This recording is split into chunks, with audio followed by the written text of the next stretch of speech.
You're watching Experience Comic Culture and Sales. Streaming live daily to Facebook, YouTube, Twitch, and Twitter. 2, 1.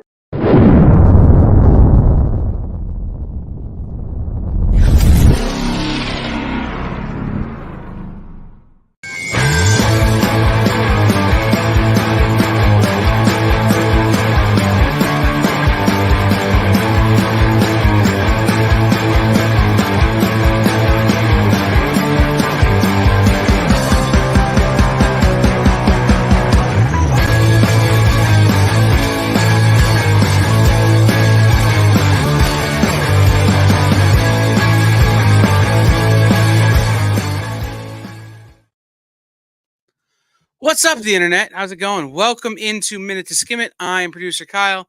That is Jay. Miss Jen will be here momentarily, but she, like all Windows users, is subject to the whims of Windows, which is why you should never buy a Windows computer. Basically, she's waiting for a computer to update at the least opportune time ever created in the history of man. Because that's what Windows does. So here's what we're going to do. When she joins us, we'll let her review any books that we've skipped over, but Jay and I are going to get to our books and give Jen time to review all of her books individually on her own, or whenever she gets here. We'll figure it out.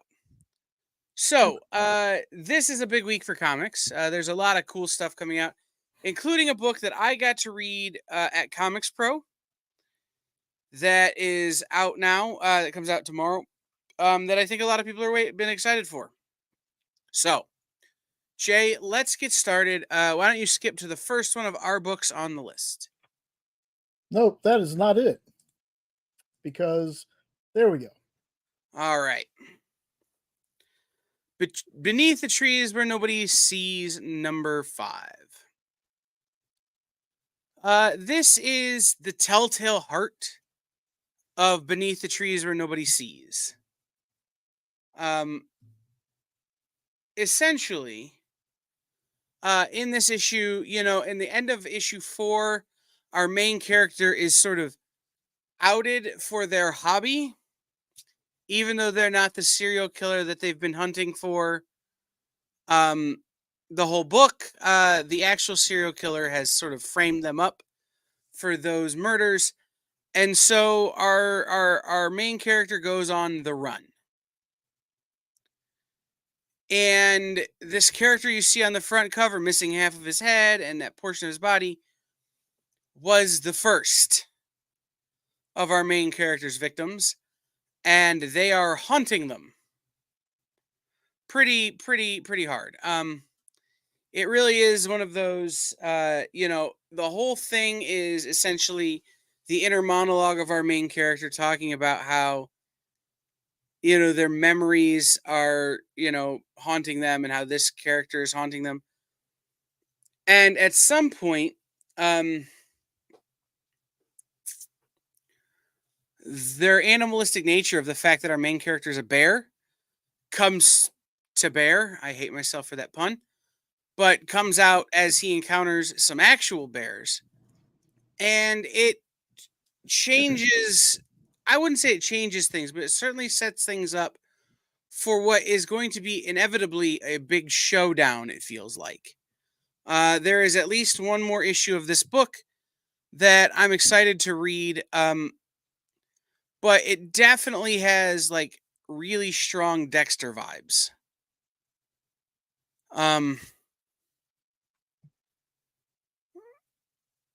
If you're into true crime, if you're into hunt a killer kind of things, this is a good fit for you. And this book maybe is, well, certainly this book is not one you can jump in on, but as it's only a 5-issue series, if you can go back and get the first 4, it's really worth reading if you haven't been. And if you have been, fantastic, fantabulous. Keep reading it. This book is very, very, very good. It's a very quick read, by the way. I had to go back and count the pages because I'm like, did I miss something? Like, this book does not feel like it should be over already. But it's a very quick read, very interesting, good times all around. Unless you're one of the dead guys. That makes sense. Hello, Preston, Triple B, Phil, Dan. I almost wore my Bigfoot Knows Karate shirt. I almost wore that today. I was like, nah, I'll wear it tomorrow. Now you're here. Okay, let's get to my first book. I love this cover, first of all. Love this cover. So, starting off my list with a bang. Just follow me here. Just follow me. So, the heads of Never a Fair Amount are discussing their next read to the 12th Power make and reboot, right? Including a remake of a movie where the cast has died, so they're going to use AI. But they're like, what do we do first to get people on our side with this? Well, we can do a biopic. And who do they want to do it on? Gert. Okay. Now, I'll save my usual spiel about how people should be reading this. It's my favorite thing Scotty Young does for now. This is just a hilarious meta commentary on the state of Hollywood, using AI for things, and how this book, I Hate Fairyland, is literally about Gert. Gert is the main character in the book. She's not the main character in her own movie. And who is, and how they portray him in the movie is hysterical. There's parodies of characters throughout. It's just a super fun story. I hope Scotty never gets tired of writing I Hate Fairyland or writing things that include Gert. I said this earlier today, and I'll say it again here. If you're not reading I Hate Fairyland, why are you not reading I Hate Fairyland? These books are so good. I love this series. Love it. So it's a pretty accurate representation of biopics in general, huh? Yes. Mostly fiction, and then they use some real names. Yeah. Oh, it's great. Okay. So I picked this because I thought it was a wrestling book. Because those guys look like wrestlers. 100%. It's not a wrestling book. And that bothered me until I started reading it.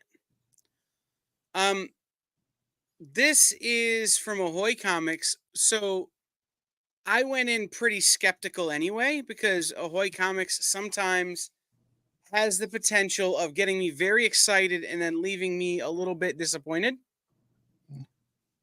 But this book was pretty decent. You meet your two main characters who are bad guys, but who are kind of like over it. Like, have you ever thought about how like Green Goblin feels after Spider-Man kicks his ass all the time? Actually, yeah. Or, how,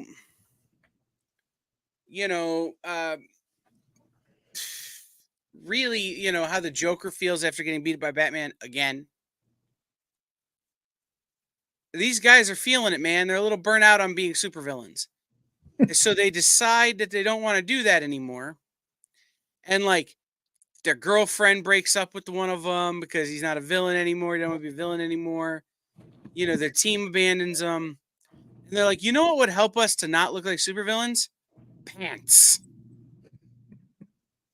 Which is fair. If you're walking around in those kind of shorts and no shirt, maybe pants for you. Problem is, the supervillains don't carry money. So how you go get pants? Well, it turns into a very Dennis the Menace kind of story of stealing pants off of someone's like clothesline, and then they get caught, and then they're like, it kind of is this idea of what happens after you decide you don't want to be a supervillain anymore, and everyone still treats you and thinks you're a supervillain, but you're like, no, I'm trying not to be. And the guy with the hair, he starts talking about how he's gonna volunteer at an animal rescue and all this kind of stuff, but like, people are like, the heroes are beating the crap out of him without ever listening to what he's saying. He's trying to explain to him that he's not that guy anymore. Basically, it's that thing where you try to apologize to your ex, but your ex knows you too well and is like, yeah, I don't believe you. And even if you are actually trying to turn over a new leaf, you can't because your ex is not interested in hearing it. I would read issue 2 of this for sure. Like I said, it's kind of a different take on a superhero, supervillain story because it really is like, I'm not the person I used to be kind of story. But what happens if you never give somebody a chance to not be the person they used to be? Shout out to Canadian Survivalist Ed, Dylan over on Instagram. How is everybody? Welcome into the show. As we started the show, Miss Jen will be joining us when Windows decides to let her have internet access. Again, this is my endorsement for never buy a Windows product. You can't control what Windows wants to do with you. You're stuck. As I click the button on my Windows machine that I've built, she's not here to do it, so I'm going to do it.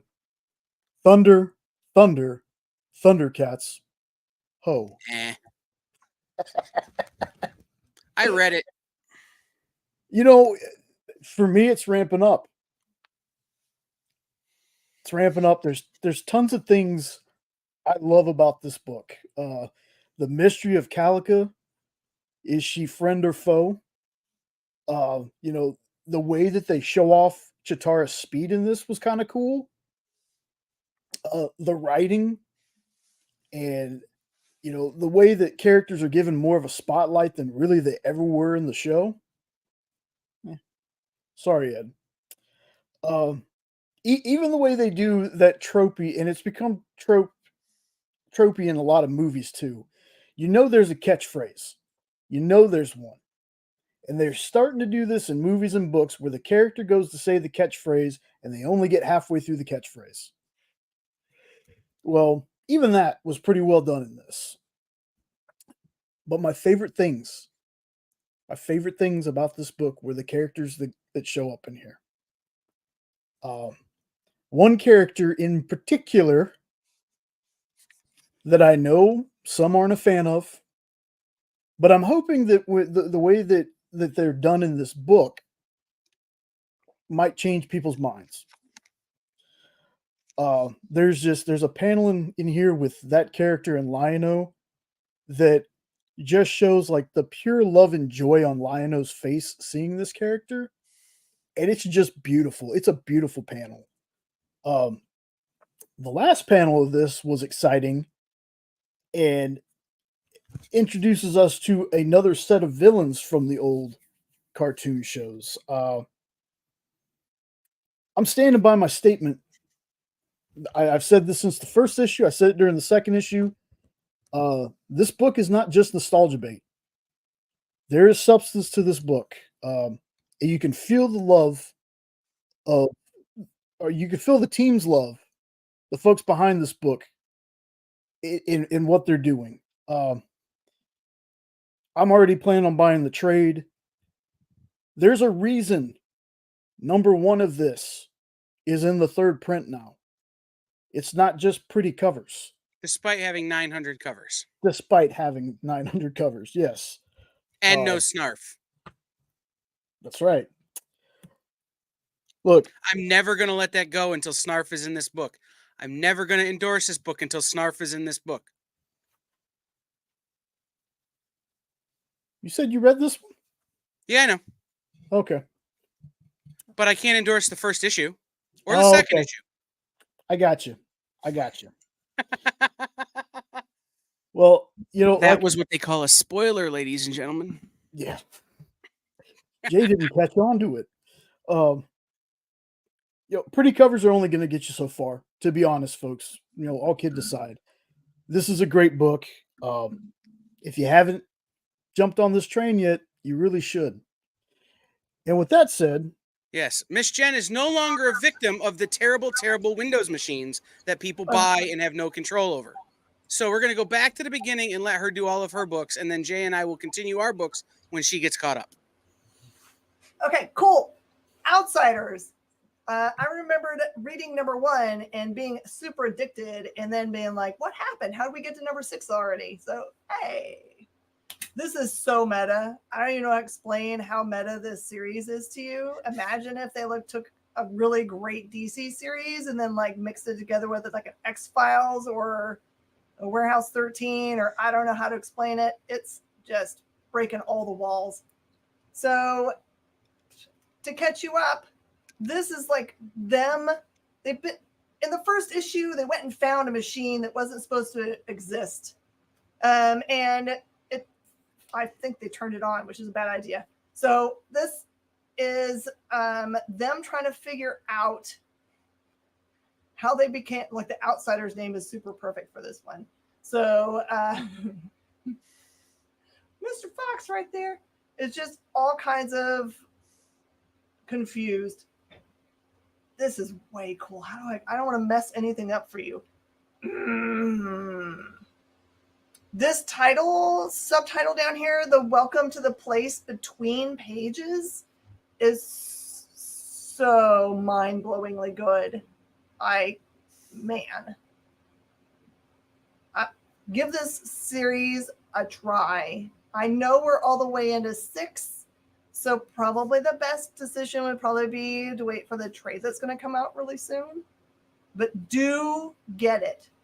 Because it's so good. That's all I have to say about it. Because I'm going to mess things up if I tell you the what's going on. Yeah. You know what's so fun? When you get to the day before a book releases and then everyone adds it to their poll. That's what's happening with this book. I think people read the number 1. It surprised them for how good it was. And then oh yeah, that comes out tomorrow. I should add it to my poll. So this is a fair warning that probably your LCS is going to struggle to fill the demand for the book. Because in the first issue of this, and by the way, it's written by Paul Reiser and I think it's son. So this is What If Aliens number 2. The first one kind of sets up like the first half of the book is pretty much exactly the parts of aliens that he's part of that gets him in a lot of trouble, but then shows you he actually survived. He didn't get eaten. And he has a plan that is full of heart. And he's a misunderstood character. This one kind of takes off from where that was. And you find out in this issue that he this is different than the Bishop model or the Ash model. So not a human, but what do they call this? Are you a It's a replicant, I think is what they're called in this one. Because there's a funny line in here is like where his character turns to this replicant and says, are you a replican or a replicant? No. He totally does. And the replicant, of course, doesn't understand the question. I can no longer endorse Paul Reiser as a person who is alive on this planet. I thought it was best. Anyway, he's actually sent this replicant to go find an alien egg. And you're like, well, but I thought in the last issue he has, was all good and heart and what? There's never any good from someone sending someone away for it. And I love so much that science actually is enacted in this, in which he sends this replicant away, telling him that he understands that he might not be alive when he comes back with the egg. So I don't know how he thought he might be able to tell him what to do next, but it's really good. But yes, I cannot believe that Kyle doesn't like that line. Nope.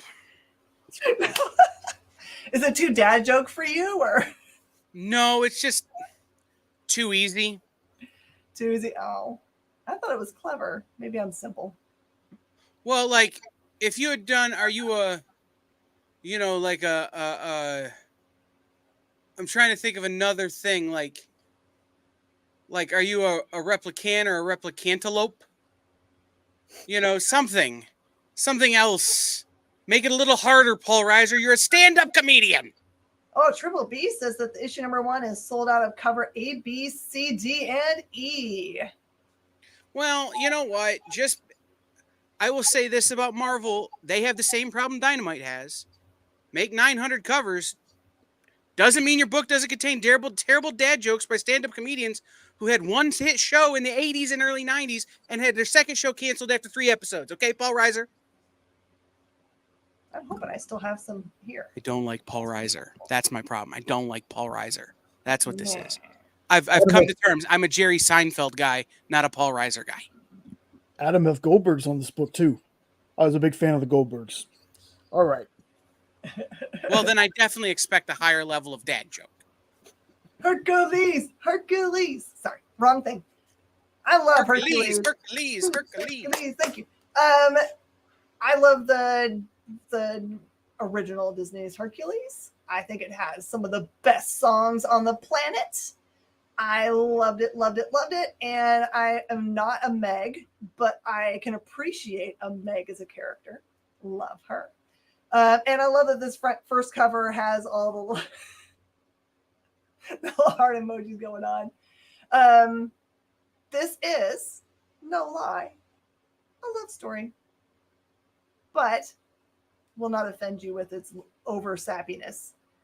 This is a really, it's a Hercules story. Kind of takes off fairly soon after the movie. They never made a Hercules 2, right? They didn't screw it up by doing that. I can't remember. If they did, I boycotted on principle alone. Oh, okay. Phil is in this. Meg is in this. Phil is out trying to help figure out all of the monsters that Hercules' dad created and threw down onto the earth to mess with us. I think there's another pun in this book that's going to make Kyle angry, of course, because he gets angry about many things, but it's a good pun. So basically Hercules is trying to make his dad proud by hunting all these things down. But one of the monsters he gets sent after in this book just happens to have a love component to it, which is really sweet. So I loved it. It's good. You don't even have to like cartoony things or like Disney at all. You just gotta like Herc. Disney developed a Hercules 2. But they didn't do it. And it was shelved in 2001 and officially canceled in 2006 because, in the words of the then chief creative officer at Disney, this is just awful. It fixed the one plot hole from Hercules 1 and created about 30 more. So we're not doing this. Also, here's what I want to know. Okay. You have Hercules and you have Hades. Yes. Both coming out from Dynamite. Yeah. Are we going to get a Crisis on Infinite Greeks? There might be. When they cross over, and knowing Nick, are we going to get Hercules holding Hera a la Superman holding Supergirl on the cover? If not, Nick, I need you to call Lucio Perillo and make it happen. All I It'll know be our is first ever EXP exclusive cover. Disney tends to be really tight-fisted with their licenses, and I'm sure that would be. They're from the same movie. It's okay. It's true, but you can't go too far off script of something they might make later, I guess. Well, that's fair. Remember, bad sequels are okay. Always remember that. Bad sequels are okay. You just got to watch the covers. The cartoon was fun, though. The cartoon TV show. I heard. All right, Edge of Spider-Verse, Star Spider. This is awesome. You get to see, there's two stories in here. The first one is a Star Spider who I very much, I don't want to mess up. So Star Spider, I think, had her cameo in the last issue of Edge of Spider-Verse, so I think we've seen them. Anyway, this one develops that character a lot. they have this cool nano spiders that they get to use. They call them something, and I can't remember what the name of it is right now. But that story is really cool. And then the introduction down here of the web weaver as a character is also very cool. And what else about this series? This series has I think this is the one that I read this week. It has some LGBTQ friendly characters. And it's very, very sweet. So spiders, the first appearances.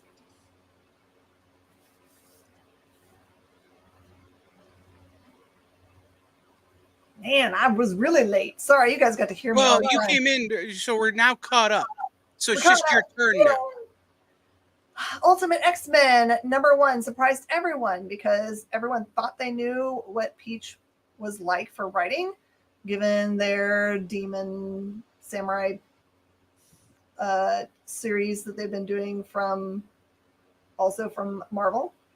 This turns out to be the most sweet and awesome, but also scary if this feels like if Junji Ito and Peach got together and like wrote something, that this is what would come out of it, although this is straight from Peach only.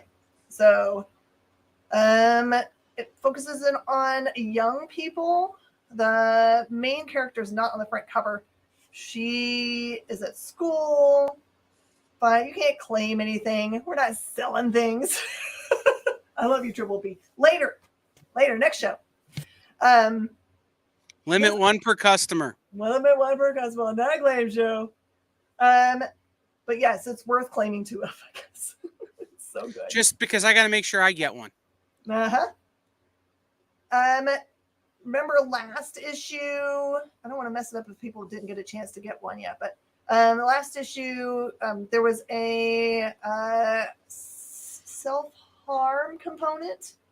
It appears that one of the classmates was killed or killed themselves, and that's part of the mystery of the bad guy in this series, who's kind of like a weird, I don't know how to call him, like a weird smoke monster. Down at the very bottom there is kind of what he looks like. And the mystery is, who is that character? That may or may not be answered in this one. But the girl on the front cover there goes to the same school. They just didn't know each other before this catastrophe.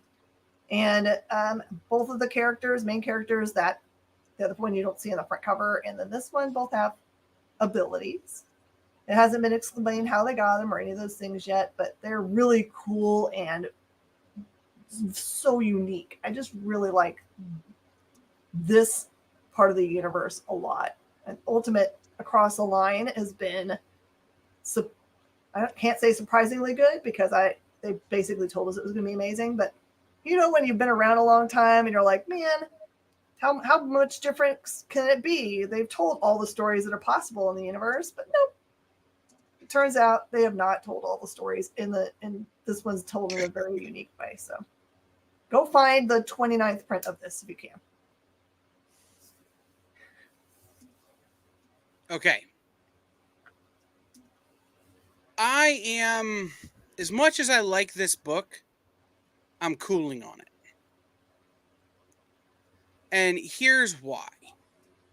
When it was the little girl and her friend who were like running around almost like scattershot, not really knowing what they're doing, trying to keep Cabby safe and put Cabby back together, it was fine. It was actually really good. I really liked it. And now that they've introduced like their version of Edna Mode, and is that her name? Edna from The Incredibles? Yeah. Got it right. Okay. I was real worried about that coming in tonight. I'm like, what's the girl from The Incredibles? Anyway, and like their version of S.H.I.E.L.D., who like oversees Cabby and his whereabouts and that kind of stuff. It's less interesting, right? Because it's kind of a samey sort of feeling to a lot of other books in this sort of style. This is still incredibly unique as a concept. Don't get me wrong. but it went from one of my top 5 favorites coming out to maybe it's in the 6-7 range now. Just because of that, which isn't to say anything bad about the book. The book is still wildly interesting and wildly fascinating.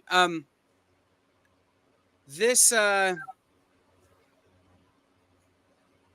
issue is kind of a little bit about how all the cogs in the wheel work together.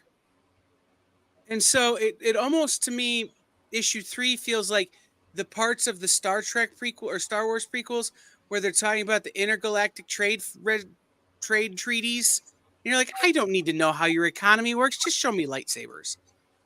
I don't need to know how the sausage is made in this book. Just show me Cabby doing craziness. That's my favorite.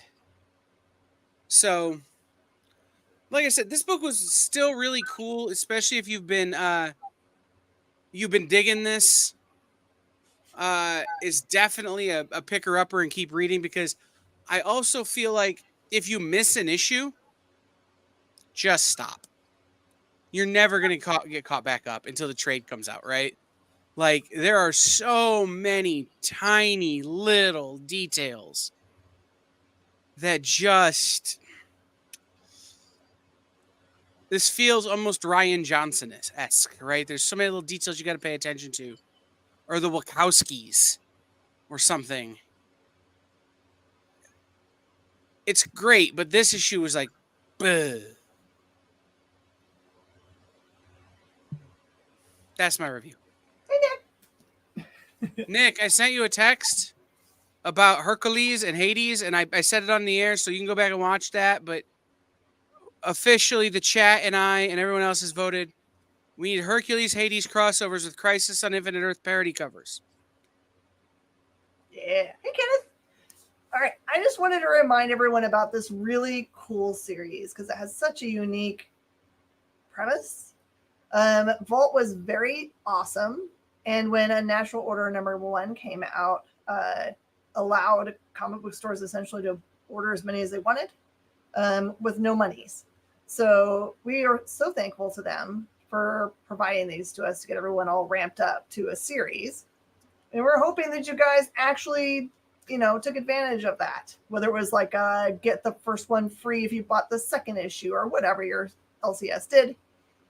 If you don't have a copy of Unnatural Order #1 and you want one for me, as long as you pay for the shipping, I'm totally get it to you. I have plenty to get you into it.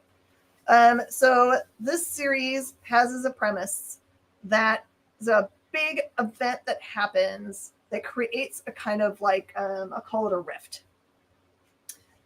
This guy on the front cover ends up going through the rift, but also everything that happens on the other side doesn't affect him. Like, he's impervious to all of the kind of the magics that happen over there. All the people that have ended up over there, which are your main characters, all turn into like really cool things like Viking warlords and Red Sonja type characters, have magic and just really cool stuff. They're all against this like very bad presence that's there. And all of it ties back to the real world, but he's the key for trying to like figure out what to do. And this #4 has this just in like where they see these like weird dragon things that they try to make their way outside of the rift and it's beautiful. This is the art that's on the inside. There's no change of art from the cover to the inside art, which I love because then you can get an idea of whether you'd like a book for art style. But yeah, see if you can jump in here. It's a cool premise, very cool premise.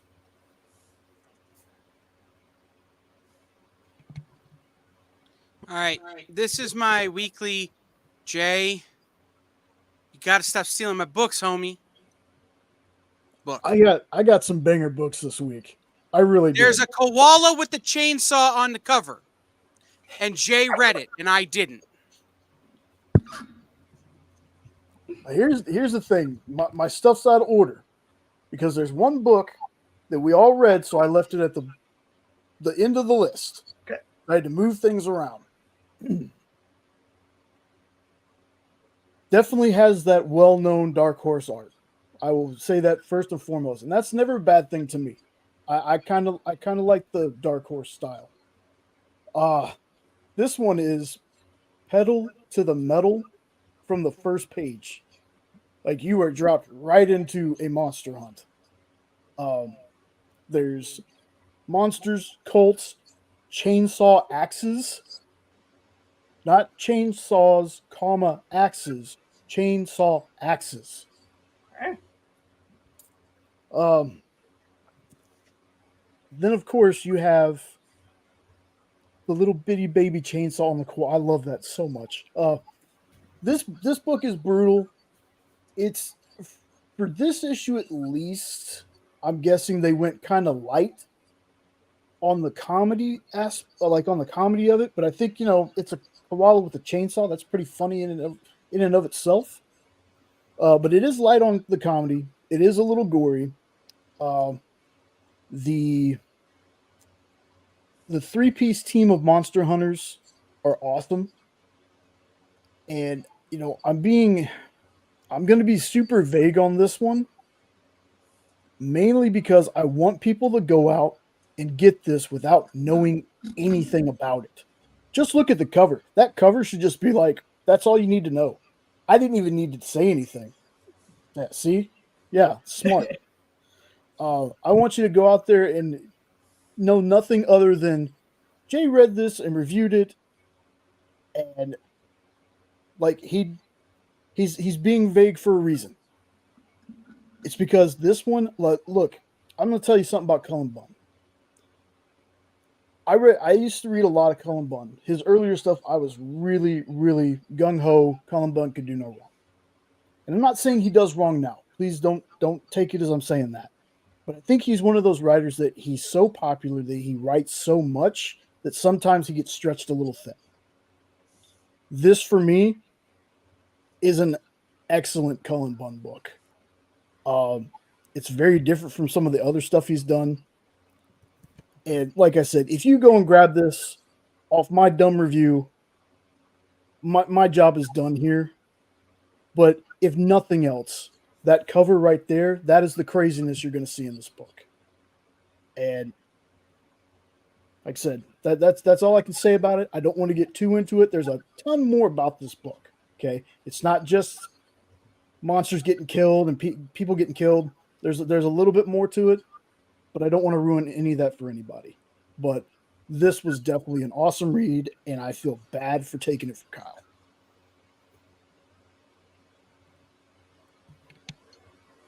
Oh, heck yeah. I don't have to do a lot of selling on this book. It's Daniel Warren Johnson, which is so cool. I've started to see some of my regular customers come in and just try to find everything that he's ever worked on. And with good reason. It's amazing art. Let's see. You don't have to know a whole bunch about Transformers to jump in anywhere in this series. You just have to know that this is the most brutal form of Transformers you will ever read, probably. There's a full-on, I don't know what to call it, but murder, but maybe. There was a challenge made in the Decepticons ranks, and they fought to, I think, the death in this book. So, yeah, it's a good, like, Transformers are more human in this series than they've ever been, where, it's the reality of an evil society. Like, how would you move up the ranks? Turns out this is the way it happens. There's other stuff that happens in this issue, but that's the most important part. So you want to see some brutality? I mean, there's some good brutality on the cover right there. Is Starscream pulling the tape out of Ravager? Is that what I'm seeing? Mm-hmm. Oh, Starscream. This shall not. Yeah, he's removing his entrails. Yep. Oh. This shall not go unpunished. No. Okay. Does anybody remember? Did I read number 1 of this? Yes, and you were very confused. I'm still very confused, but I think I have a better idea. I think. I'm probably very, very, very, very wrong because it's Rick Remender, and I'm usually very, very, very, very wrong. But this is in the first issue. We meet these two kids essentially, and they have some powers. I'm not sure if the powers are actually powers or if they're more to do with like enhanced biotech, right? Because this is the future. Like if they're somehow, technologically enhanced peoples. But what we find out is that in the first issue, they were treasure hunting and that it's the family business and that they don't really want to be treasure hunters, but it's the family business. It would be like Corey from Pawn Stars not wanting to be a pawnbroker, but having to be a pawnbroker. Kind of what it feels like. So, in this issue, it's basically you figure that out and you see them without their masks on for the first time, which is very interesting. And you get to see a little bit more of their powers, and it's a big argument with Daddy. And then some craziness happens at the end, and I lost the plot again because it just got too crazy at the end for me to keep straight with the amount of coffee I've had today and my ADHD. Very good. And by the way, the art is like the cover in through the whole book. It's very cool, very unique style of art that I've not really seen done a lot. And when I have, it hasn't necessarily been done this well. So this is a very cool concept. Rat City. This is second title in the new bunches of titles that McFarlane is putting out. Without giving away a whole bunch of things, this deals with military group that comes under fire, doesn't do well, and all of the members end up losing many limbs, and so are fitted with prosthetics. And that's just kind of the setup for this deal. It feels like the group that gave them this prosthetics are not above board. And there is some crazy cool stuff that happens at the very tail end of this book that gets you to what we have on the front cover there. So Rat City is the name of the place where they live, just so you know. It doesn't have anything to do with the actual character itself. That's just the name of the city. And it has tie-ins to a big event that happened that spawned, like, I can't even remember what the event he did happened in 2019. So if you can go back and figure out what big thing happened in 2019 in the Spawn books, you'll have whatever the big event that ties into this book. Was it the necro? I can't remember what the stuff is called in him, but he set himself off like a bomb. Yeah, they do Was show that Spawn 300? Maybe. Maybe. Anyway, it's cool. It has implications. This character is really going to be deeply flawed character. And I like it. Last week we got Sam and Twitch, the first part of the new stuff. So just a warning, if you like all things tied to the Spawn universe, especially given what happened in 351 with the transfer of power of hell. I think it can seem like, 15 books, who wants to read all of that amount of stuff tied to Spawn? But hey, we've got a jillion characters tied to the X-Men, and we tend to like all of those offshoots. So this is the first time we've had like a giant universe being built out for the Spawn universe. I'm kind of interested in what happens. So far, the first two books I liked. Sam and Twitch is awesome. Okay, y'all know. I had to pick this cover for one thing. Jay's a brony. That's exactly what I put in my notes. So this was actually my last book, but like I said, I shifted stuff around. We all know why I chose this book. Brony jokes aside, I need something light. I like to read a whole lot of heavy stuff and violent stuff and things like that, but I also need the light stuff sometimes. And I like reading kid-friendly books, because between Jenna and I, we have like 19 or 20 nieces and nephews, and that number's probably going to grow. And Uncle Jay and Aunt Jenny want to get those kids into the comics, into the nerd sphere with us. So why don't I find some good kind of kid books to read to them? There's not much with this one. It's the ponies. They're getting into magical hijinks, becoming sea ponies, and there's like the royal family of the ocean wants to meet with them to kind of heal the bond between land ponies and sea ponies. And then on the back end of that, there's also this mystery of this ocean book series that they read called The Galloping Ghost, and how it talks about there's helpful sea ponies on that ship. Turns out maybe they're not just stories, and maybe those ponies aren't that helpful. Again, it's a fun kids book. It's a good way to relax my mind from the darkness and and the violence, of which I do read a lot. I could say that. So if you got young ones in your life, like I always say for all these children's books, think about picking this up, sitting down, reading with them. Let's get that new generation in here while we can. Let's get that process started. But just a super cute book. Not much to say else other than that. Oh. Okay. This is When the Blood Has Dried. Number 1 from Mad Cave. I'm going to say something that to this crowd is going to be a little bit controversial, which seems to be the MO of the day.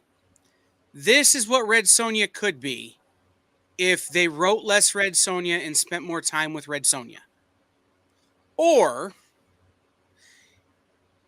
if someone from Scotland wrote Red Sonja. Oh. This is essentially the first chapter of a D&D adventure.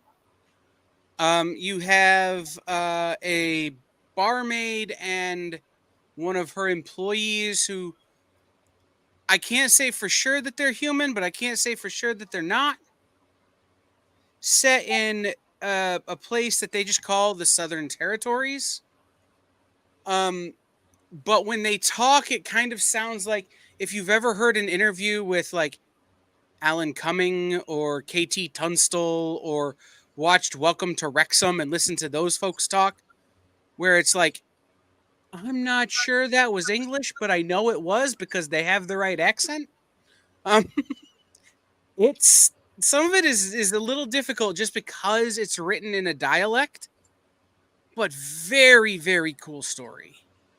It starts off in the past, and you kind of are at the end of what feels to be a big battle.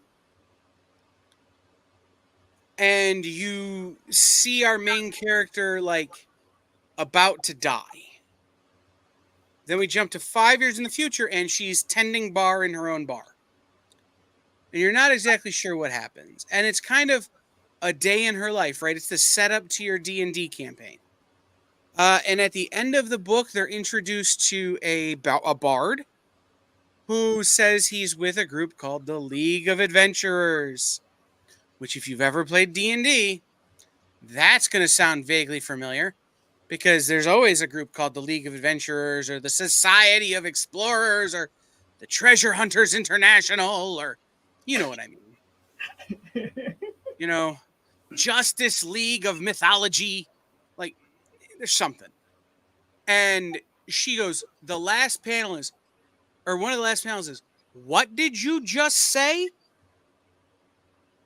And then there's like a blackout and it cuts to the bad guy from the beginning of the book is outside of her bar. And then the book just ends.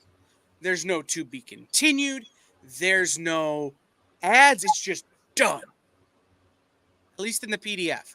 So it leaves you on this great cliffhanger that I really, really, really liked. But it feels like, to me, and I'll say this again, if Red Sonja retired or you hired a Celt to write Red Sonja, this is what it would be. So cool. Such a great concept. Oh, and by the way, she's a redhead, for those of you who are into that kind of thing. Or are that kind of thing. All right, I don't know if they're ready for this one. No! Show it. All right.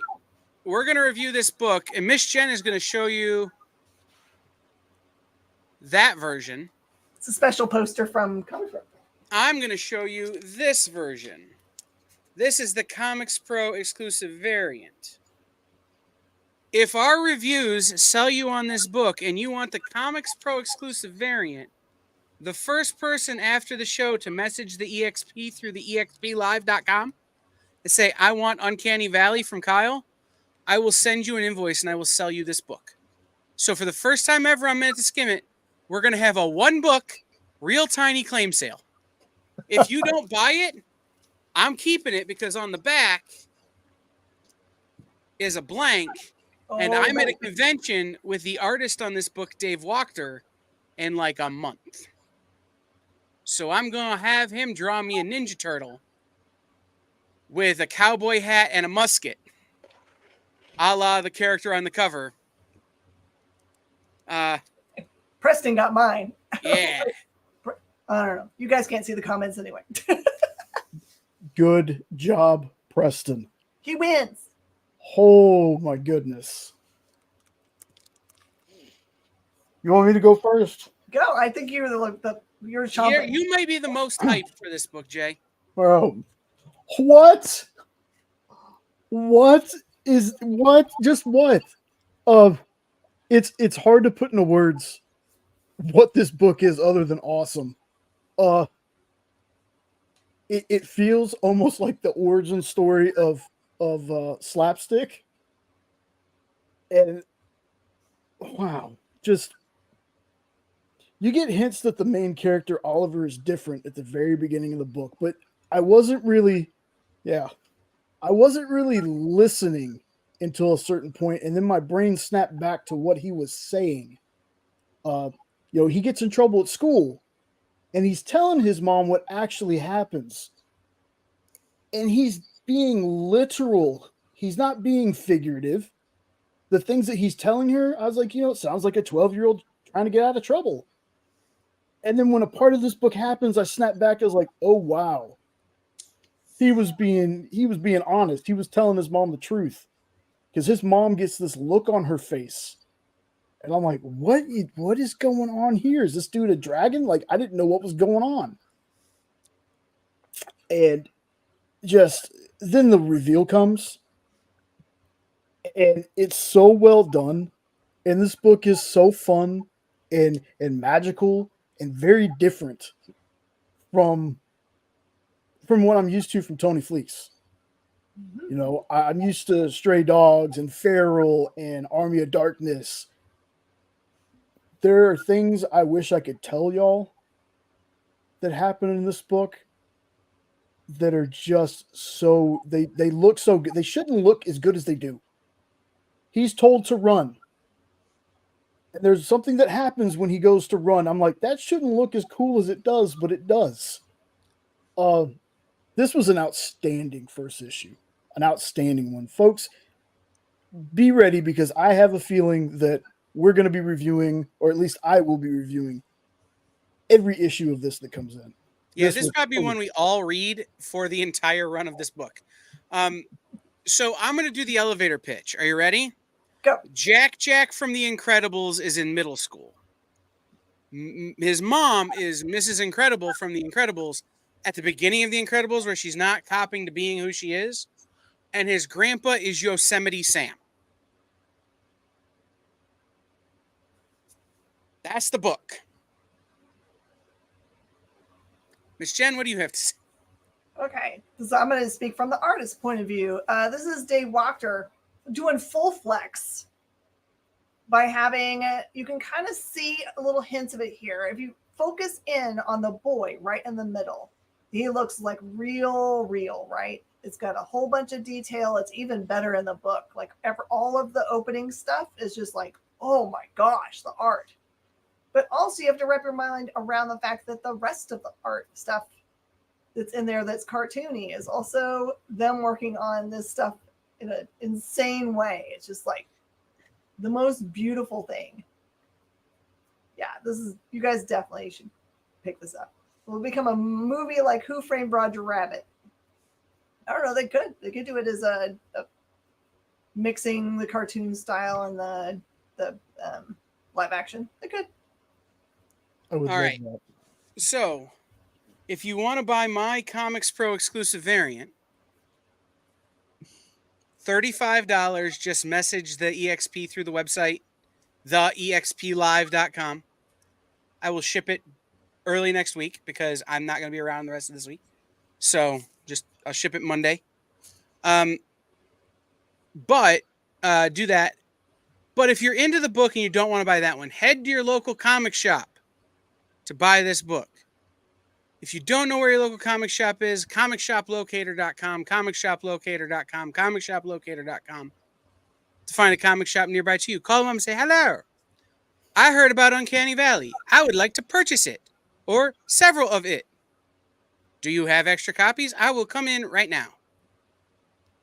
And then spend $5 more than that when you're there because $5 really does help everybody. So, Uncanny Valley, I think, across the board, pick of the week. Yes, for me. Yep. Pretty amazing. All right. So, Miss Jen is going to go do her selling show. If you're into like 6 thumbs for Uncanny Valley, unless somebody here has more than 2, Preston. I don't know about Jay. He kind of might. Anyway, Miss Jen's going to go do her selling show over on CBSN. Go follow her over there. Mint Hunter is out ill tonight. Oh, no. I'm not sure if he's ill or the wife's ill. One of the two. Somebody's sick. He's not doing a show. Mint. Yep. But then Henri is here on the EXP at 10 o'clock tonight. So check that out. We will be back tomorrow with our whole full normal day of programming. Miss Jen will be here Thursday with What's in the Box. And we will see everybody next time.